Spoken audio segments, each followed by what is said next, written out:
Le DIFIC, c'est une formation professionnelle en finance quantitative. Cette formation, elle s'adresse finalement à plein de types de gens, mais j'ai envie de faire un petit peu deux catégories.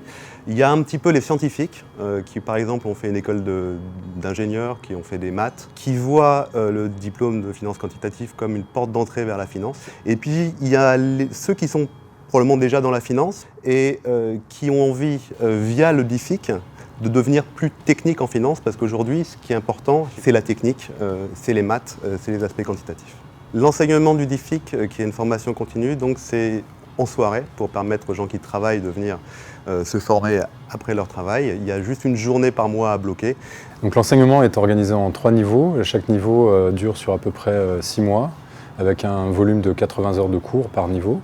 Et la philosophie de cet enseignement, c'est de commencer par des choses relativement simples, donc notamment en mathématiques, on revoit les bases des outils mathématiques. Et puis on incrémente par petites briques pour arriver, par exemple, en 2e année à un cours de calcul stochastique, les techniques de gestion de portefeuille complexes, ou alors même parler d'intelligence artificielle et de machine learning. Et à l'issue de chaque niveau, on va avoir un examen qui dure 4 heures et qui est assez exigeant. À l'issue des 3 niveaux, on va avoir donc un dernier examen final.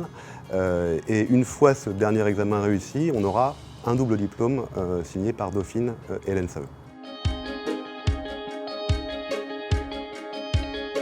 En tant qu'intervenant, mon objectif, c'est vraiment de réussir à leur faire comprendre des notions relativement complexes en utilisant uniquement des outils relativement simples. Le but pour moi, c'est de permettre aux gens que je forme d'avoir des réflexes, de la pratique. Ce qu'on cherche à faire, c'est leur faire toucher du doigt les notions, qu'ils soient acclimatés à ces notions, les démystifier, qu'ils soient capables de les utiliser eux-mêmes, ou en tout cas d'interagir avec des gens qui vont ensuite les utiliser.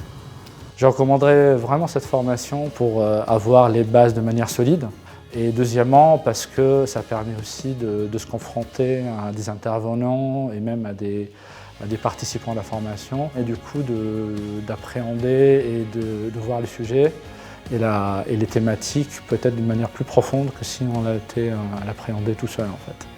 Pour celui qui veut aller assez vite dans la finance quantitative, comprendre les bases et puis évoluer plus tard, oui, je recommanderais fortement la formation.